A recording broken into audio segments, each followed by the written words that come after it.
Bonjour à tous, aujourd'hui vidéo pour vous partager mon avis sur le dernier film de Julien Maury et Alexandre Bostillo, un film qui est sorti chez nous au mois d'avril, hein. C'est un film que je voulais ardemment voir, hein, et c'est peu de le dire, et je me suis fait avoir, hein. Les critiques étaient tellement, on va dire, mitigées sur le film que ça a réussi à me refroidir. Il n'est pas resté, je crois, très très longtemps non plus en salle, et il n'a pas eu un... Je crois pas qu'il ait eu un succès de ouf non plus au box-office.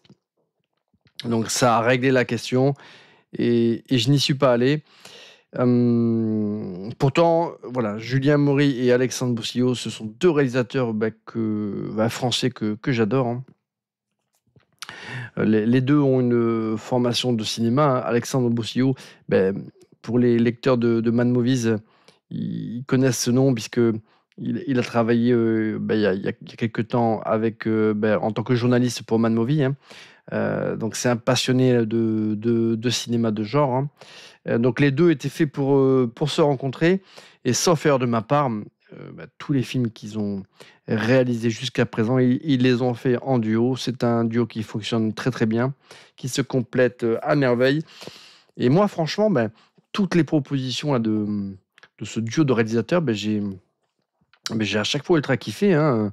Ils ont fait À l'intérieur en 2007 avec... il y avait Béatrice Dalle, hein, qui était complètement cinglée dans le film, et Alison Paradis. Le film, c'était un huis clos, hein, où on avait une jeune femme enceinte qui était confrontée dans sa maison à une folle furieuse qui voulait à tout prix, quoi qu'il en coûte, lui voler son bébé, mais quasiment dans son ventre, hein. C'était un film qui était complètement branque, et j'avais ultra kiffé. Il avait des scènes un peu... Ouais, il avait quelques scènes un peu what the fuck dans son final, mais voilà, j'avais adoré cette proposition À l'intérieur, donc film sorti en 2007. Il y avait eu derrière, ce que moi j'estime être quasiment le meilleur film de ce duo, hein, c'est Livide. Livide, ça c'est un film qui est sorti en 2011. Il y avait la très très jolie la Chloé Koulou. C'était donc un soir d'Halloween. C'est un trio là, d'amis qui décident d'aller faire de l'urbex dans une maison abandonnée. Enfin abandonnée, pas vraiment abandonnée, mais la seule occupante de cette maison, c'est une femme qui est dans le coma depuis des années, une vieille femme qui est dans le coma depuis des années, hein, qui est alitée, voilà, qui reçoit des soins chaque jour par une infirmière, mais qui, le reste du temps, est isolée dans sa maison toute seule, et complètement démunie. Et voilà, une légende urbaine, en tout cas, laisse penser qu'un trésor pourrait être caché dans la maison, et les trois compères, décident d'aller s'aventurer dans cette maison, et de mettre la main sur ce trésor si tant est qu'il existe. Mais ce faisant, ils vont être confrontés à une relecture brillante là, du mythe du vampirisme, hein. Et voilà, moi, j'ai adoré ce film, hein, je l'ai revu plusieurs fois. Je trouve que l'ambiance dans ce film, le cadre du film, cette maison, elle est magnifique. Pour moi, c'est vraiment une petite pépite, Livide, de ce duo-là. Derrière ça, ils ont fait Aux yeux des vivants. Pareil, hein, ça c'était un film qui était très très très cool, où on avait trois jeunes adolescents qui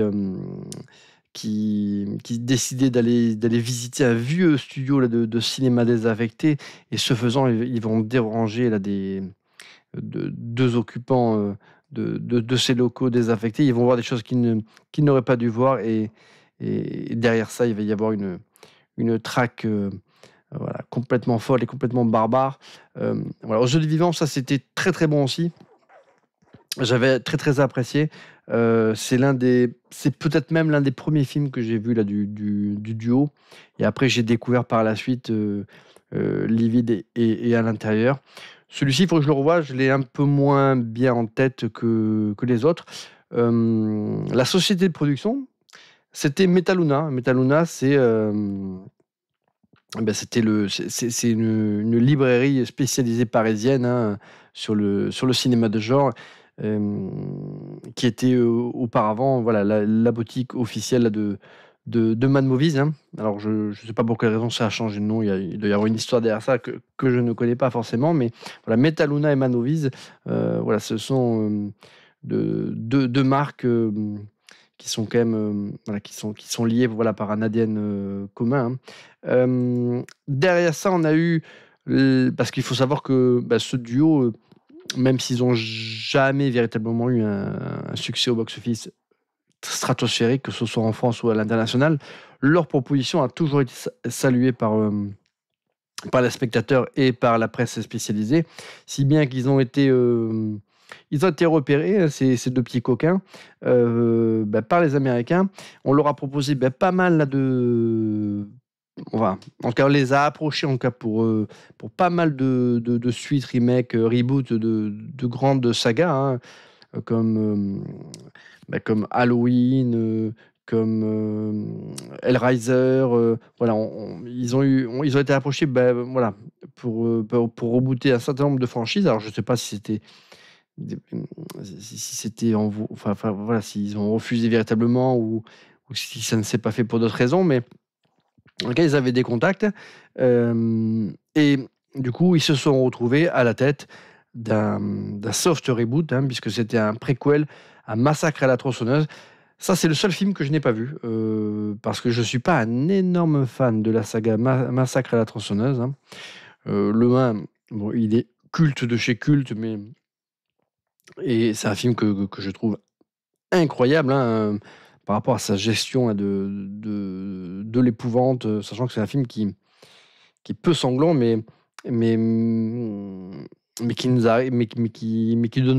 donne l'impression quand on pense à Massacre à la tronçonneuse que c'est un film gore. Alors en fait, il ne l'est pas du tout. Mais voilà, la suggestion opère tellement bien là, dans ce film que. Mais bon, voilà, il y a quelque chose de très malaisant dans ce film.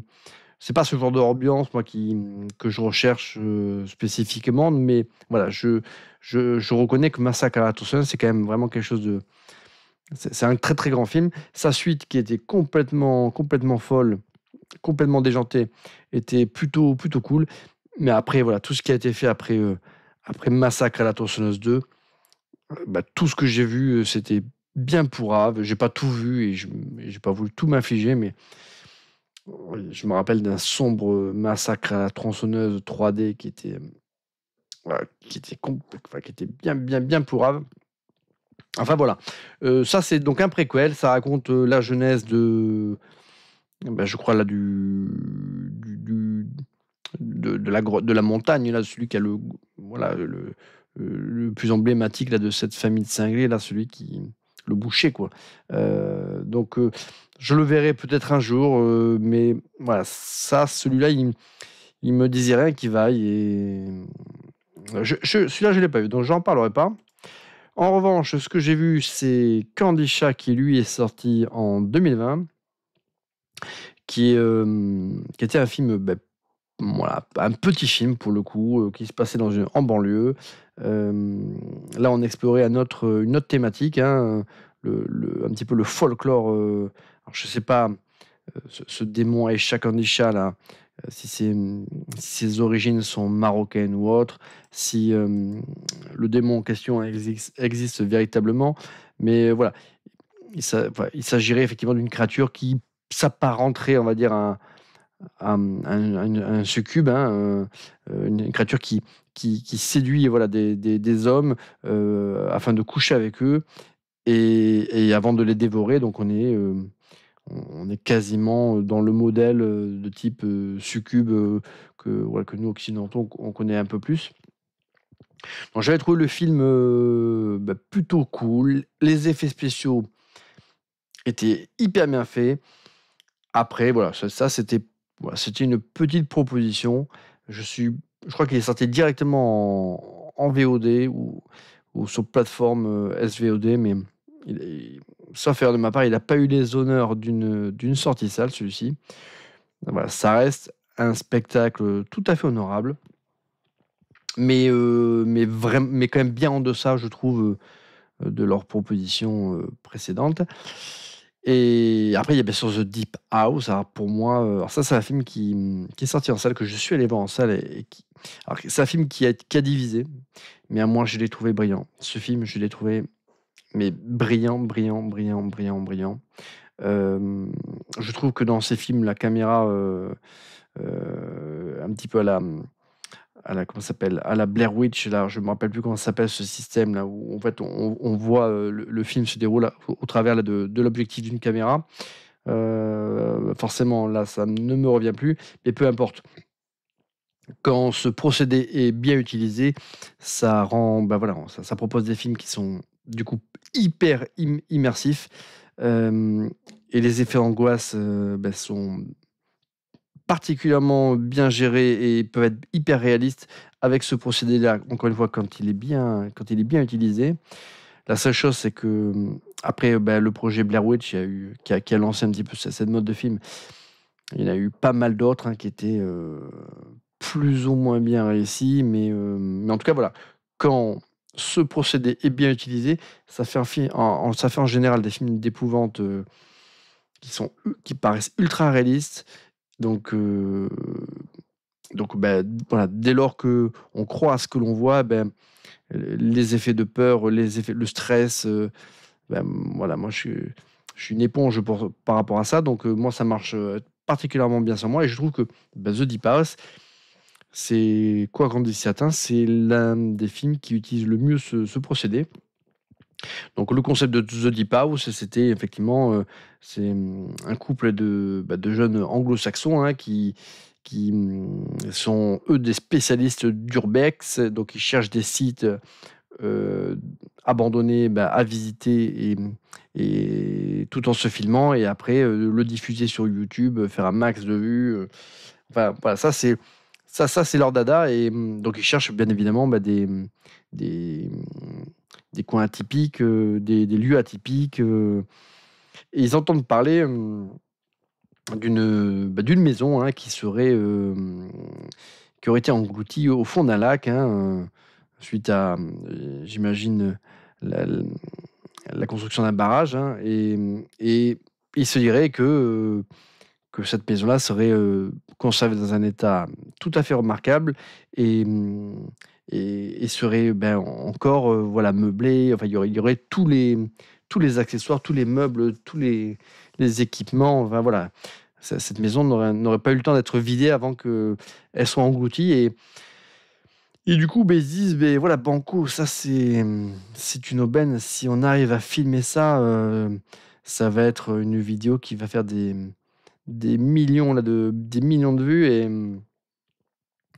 et puis forcément, bah, voilà, ça va pas se passer comme il imagine. Là, on est vraiment dans la réinvention là du film de maison hantée. Alors sur le papier, une maison hantée sous l'eau, dans un lac, on se dit: «Mais ça va être bien pourrave, on va avoir des effets spéciaux numériques, dégueulasses». Et en fait, non, ils ont tourné ça, alors je sais plus dans quel pays d'Europe de l'Est, dans un bassin, géant et en fait, finalement, il y a très peu d'effets numériques dans le film. Les acteurs ont véritablement, pour l'essentiel des scènes, tourné, ben, en plongée, dans des décors, bah, du coup, créés, hein, pour le film et cette authenticité-là dans les déplacements, dans l'eau, dans les décors, tout ça, c'est ce qui fait que le film, bah, enfin, moi, je trouve qu'il est bluffant de réalisme.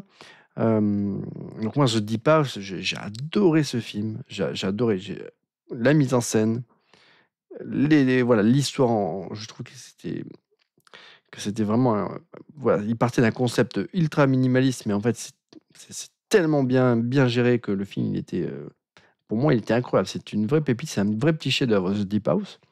Alors tout n'était pas parfait, notamment quand, dans le final,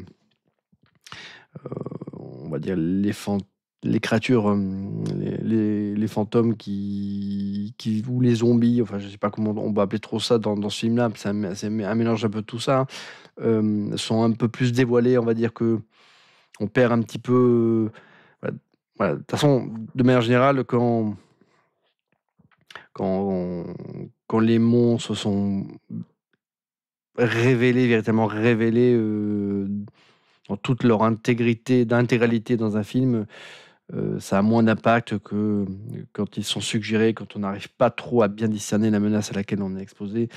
Donc, bon, bah, là, voilà, le final de ce film n'échappe pas à ça. Mais bon, voilà, il y a une fin qui est quand même, que je trouve, bah, bien, hein, puisqu'elle est, on n'a pas de on a pour le coup, on n'a pas de happy end. La fin, elle est plutôt sympa. Je trouve que le film globalement est assez cohérent, assez réaliste. Il y a pas véritablement de scène what the fuck. Enfin, The Deep House pour moi, en tant que film, concept, je trouve qu'il est, pour moi c'est un vrai petit chef-d'œuvre, hein. Et donc, bah, Le Mangeur d'âme, bah, moi c'est un film que, voilà, n'ayant jamais été, déçu par ce duo, hein, donc, parce que même Candy Chat, franchement, j'avais pris mon plaisir sur ce film. Et bah, voilà, je me t'ai dit: «Bon, bah, Le Mangeur d'âme, il y a aucune raison que je déteste». C'est c'est presque impossible. Alors, Le Mangeur d'âme, c'est un film c'est l'adaptation, en fait, d'un roman, hein. Alors, je sais pas si c'est un best-seller, je sais pas s'il a fait un carton au niveau des ventes, hein, mais, d'un auteur français, hein, spécialisé, enfin, qui fait pas que ça dans la vie, mais en tout cas qui est spécialisé dans ce type de thriller, un peu comme, et beh, comme, comment il s'appelle? Ça y est, je vais pas avoir le nom, les amis, les enfants, mais enfin bon bref, comme Granger, voilà. Heu, qui a fait je crois que c'est lui qui avait fait les Rivières pourpres. Et et donc là, effectivement, bon, bah, ce type de film, le thriller, un peu horrifique, c'est pas véritablement à la base, le champ d'action là de nos 2 compères, mais a priori, voilà, que ce soit, Julien Maury ou Alexandre Bossillot, ce sont des très, très gros fans là bah, notamment là des Rivières pourpres de Kassovitz, hein, et dans, le scénario, dans le roman là et bah, du Mangeur d'âme, on retrouvait énormément là en tout cas de points communs, d'inspiration, aux Rivières pourpres. Donc ça, je pense que c'est ce qui les a décidés à adapter ce film, hein.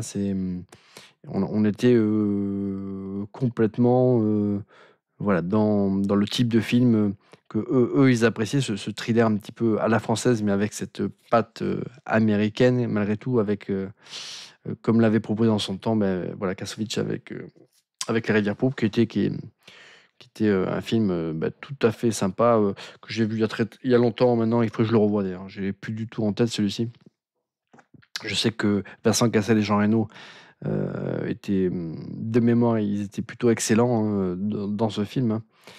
Hem, sur ce film, contrairement au précédent, bah, les 2 compères ne n'ont pas réalisé l'adaptation, le scénario, hein, je veux dire, hein.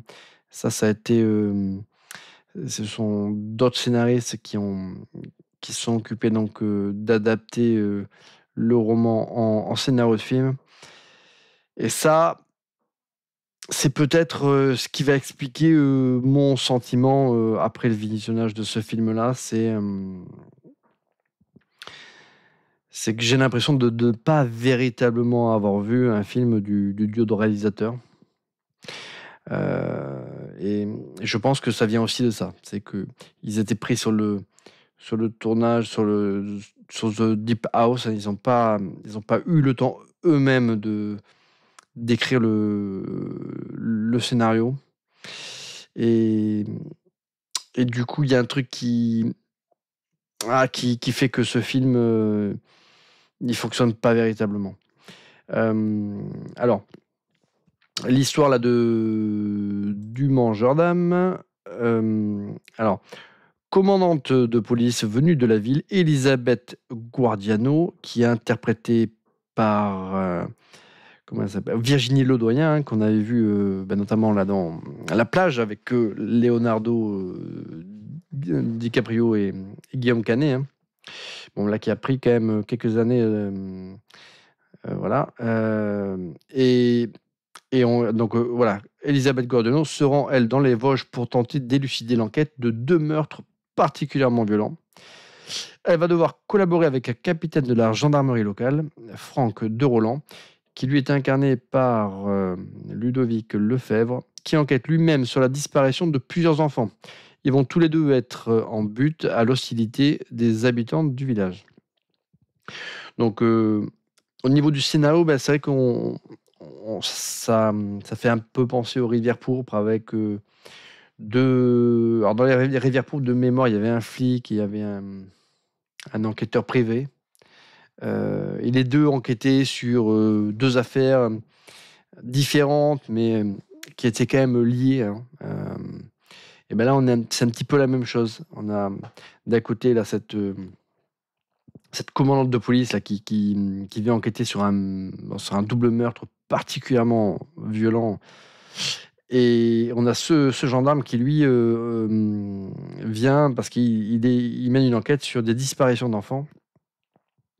Et notamment sur un véhicule qui pourrait être le véhicule identifié comme celui qui a été utilisé pour les kidnappeurs et qui aurait pu et qui pourrait être voilà ce véhicule qui est stationné devant la scène, devant la maison où a eu lieu là ce double meurtre.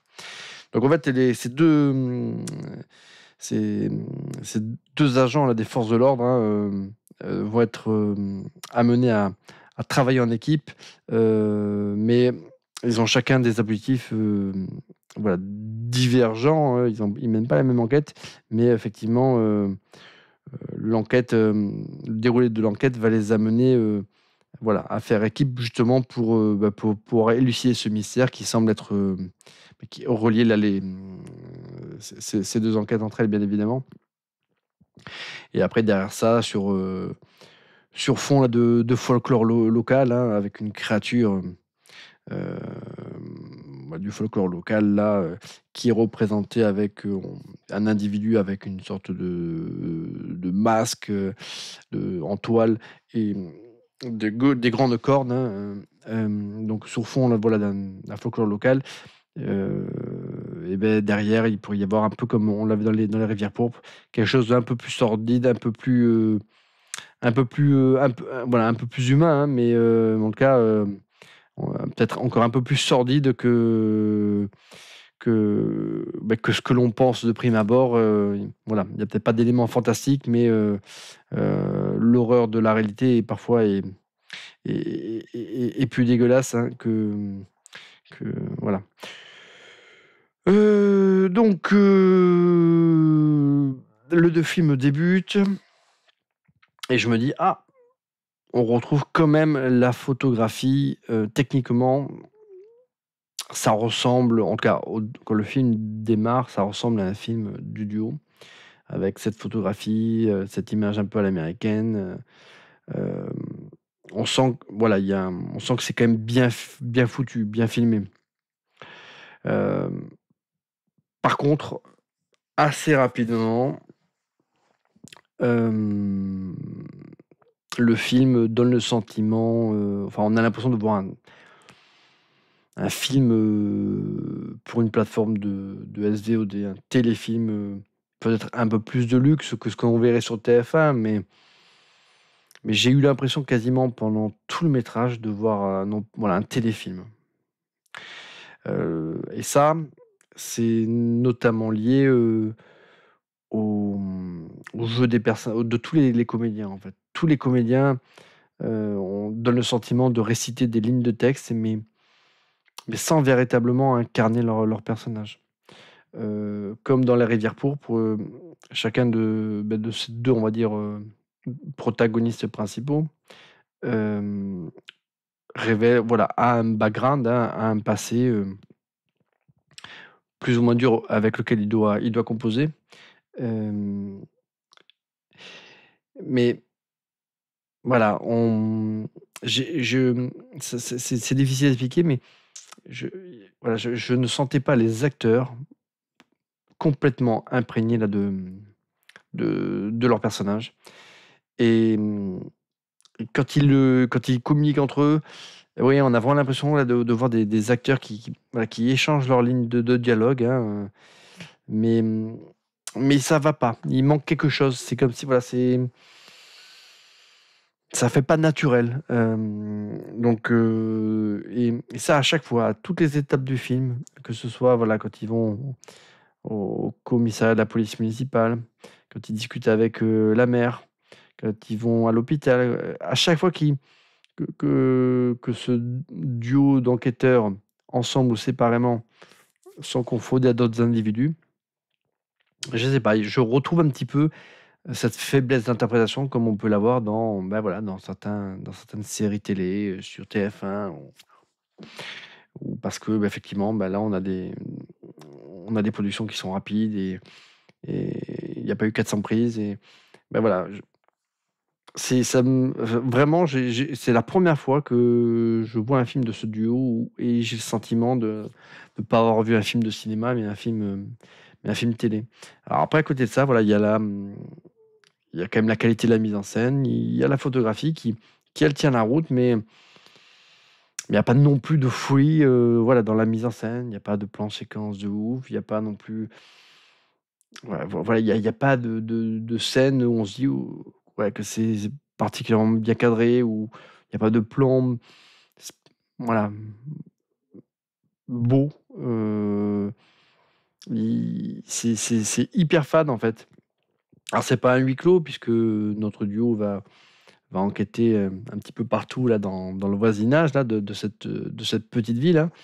Mais finalement on a quand même ce sentiment de huis clos et c'est vrai que pour un film qui est censé se dérouler dans les Vosges, dans un milieu en partie dans un milieu naturel avec des paysages normalement de ouf, mais finalement, à part au tout début du film où quand il y a, bah, voilà tous les crédits, où là par contre on a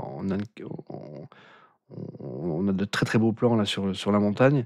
Bah, après pendant tout le reste du métrage, voilà, il y a pas de voilà, c'est pas spécialement beau, donc les décors où sont filmés, les différentes scènes sont tout à fait quelconques, sauf, le final, où là, ils ont réussi à trouver un vieux sanatorium, heu, où ils ont du coup, où se situe le final du film et là, le cadre, de ce sanatorium est très, très cool.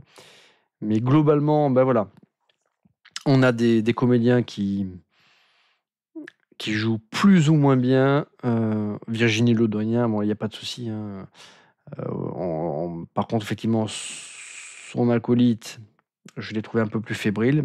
Pas mauvais, mais j'ai trouvé que ça aurait pu être un peu plus émotionnel, notamment quand vers la fin on apprend certaines choses le concernant, hein. Par contre, bah, voilà, tous les autres personnages, tous les autres, comédiens qui interviennent dans le film, très souvent, ils sont limite, on est limite dans la caricature, hein, ou dans les stéréotypes, donc c'est vraiment très, très léger.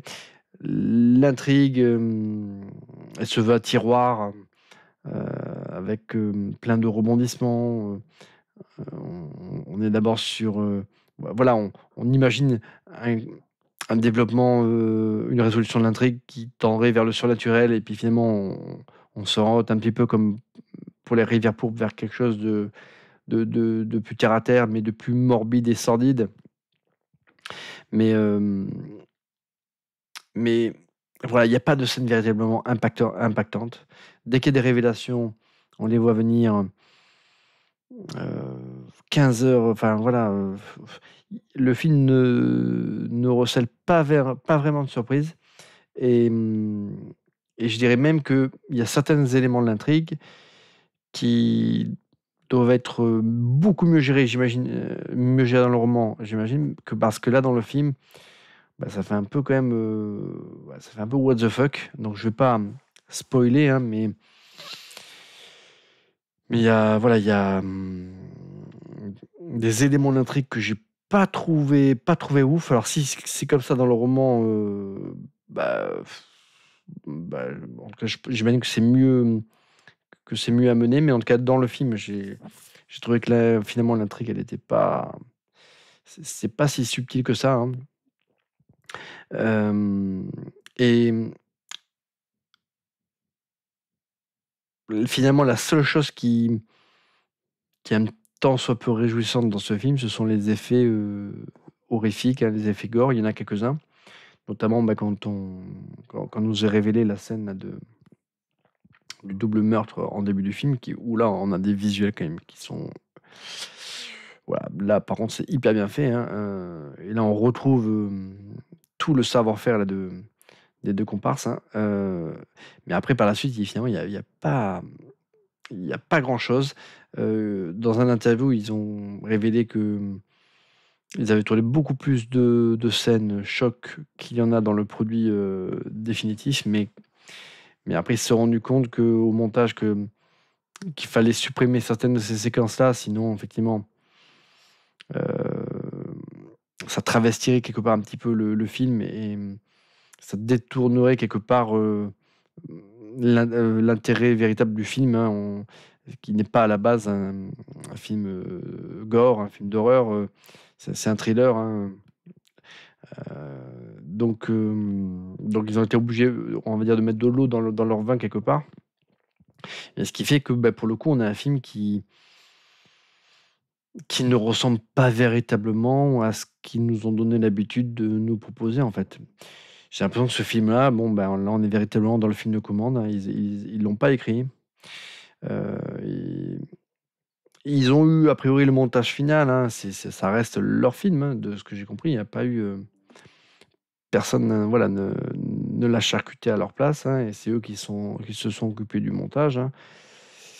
Mais au final, bah, on a un film, que l'on a l'impression d'avoir, bah, déjà vu. Moi, ce film, j'ai l'impression de l'avoir vu, 400 fois. Peut-être pas récemment, mais en tout cas, j'ai l'impression que ce film, je l'ai déjà vu 1 milliard de fois, hein. Donc, quand je l'ai regardé, j'avais l'impression de, voilà, bah, je pensais au Rivière-Pourpre, mais je pensais à plein d'autres films aussi derrière. Mais je pensais aussi, bah, voilà, des vieux téléfilms, à des vieilles séries télé, ça, c'est pas forcément très, très positif. Et même si le film, entre guillemets, est correctement mis en scène, il y a rien, il y a pas de scène véritablement impactante et marquante dans le film, hein. À un moment donné, il y a une course, poursuite, entre un individu là qui essaie de se soustraire à la police. Il y a une course poursuite à pied entre, voilà, entre le gendarme et cet individu. Mais même ça, c'est pas filmé de manière très, très intense. Heu, les révélations, elles manquent, elles sont pas très, très, je trouve qu'elles sont pas très, très impactantes. Pourtant, le sujet de fond, il est hyper lourd, il est hyper dur. Mais, je sais pas, ce film, il est, ouais, il est pas réussi. Pour moi, il est pas réussi et mmh et le pire, c'est que même si je pense, même s'il avait été mieux adapté, et ben du fait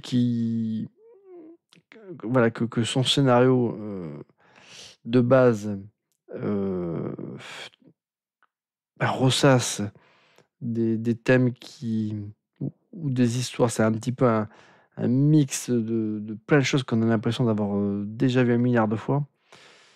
Et beh, voilà, le film aurait été meilleur si effectivement s'il avait été mieux adapté, avec des dialogues, voilà, plus intéressants, des scènes un peu plus marquantes, mais au final, ça m'aurait pas enlevé de l'idée que ce film-là est pas original pour un sou, quoi. Donc, voilà, critique, trop longue, hein, pour dire que finalement, bah, ce film, bah, il m'a déçu, hein. Je l'ai pas trouvé, c'est pas nul à chier, hein, voilà, Le Mangeur d'âme, c'est pas nul à chier, ça se regarde, mais ça se regarde comme, bah, comme un film, Netflix, Amazon Prime, une petite production, ou comme un téléfilm sur la Une, mais d'une production, de ce duo de réalisateurs, c'est décevant. Alors après, eux, ils ont mis en avant aussi qu'ils avaient eu un budget qui était rikiki, hein. Je crois qu'ils ont eu, 3,5 millions de dollars, hein. C'est vraiment pas grand-chose, hein. Alors après, eux, ils ont jamais des budgets de ouf, hein, sur leurs films, mais ça n'empêche pas d'avoir des idées de malades, et quand ils en ont le temps, parce qu'a priori, là, ce qui leur a manqué, c'est du temps, ils arrivent quand même, à faire des trucs voilà, à proposer du grand spectacle. Donc là, c'est sûr qu'avec 3,5 millions de dollars, d'euros, ils n'ont pas pu faire, des miracles, mais on est à peu près sur un budget homogène à ce qu'ils ont, sur la plupart de leurs films, hein, voilà, quelques millions près ou quelques centaines de milliers d'euros près, hein, c'est à peu près ça. Alors là, effectivement, les ambitions par rapport à l'adaptation du roman faisaient qu'ils auraient sans doute eu besoin de un peu plus que ça, mais voilà, par rapport au traitement qu'ils ont, par rapport au choix qu'ils ont fait, finalement, ça, à mon avis, ça aurait été suffisant parce que là, c'est vraiment enfin, c'est le film qui est mal fichu, mais on n'a pas le sentiment que le film est raté parce qu'il manque des effets visuels ou qu'il manque des décors ou non, ce qui fonctionne pas, c'est voilà, c'est les dialogues, c'est certains comédiens qui sont pas à leur place, c'est, certains choix là les quelques séquences d'action, la manière dont elles sont filmées, il y a pas vraiment d'intensité, il y a pas de génie dans la mise en scène, il y a rien. C'est un film qui est hyper fade, en fait, c'est très, très fade. Donc peu de voilà, déception, déception. Ce Mangeur d'âme, moi, il m'a voilà, j'ai pas kiffé. Donc écoutez, si vous l'avez vu, n'hésitez pas à me partager votre opinion, hein. C'est pas un navet, hein, mais finalement, je suis bien content de l'avoir découvert en VOD, mais et pas au cinéma, hein, parce que je pense qu'il m'aurait déçu. Hem, mais voilà, j'en attends beaucoup plus, de ce duo que moi je trouve, vraiment très, très cool. Eh bien écoutez, je vous dis à bientôt pour une prochaine vidéo les amis.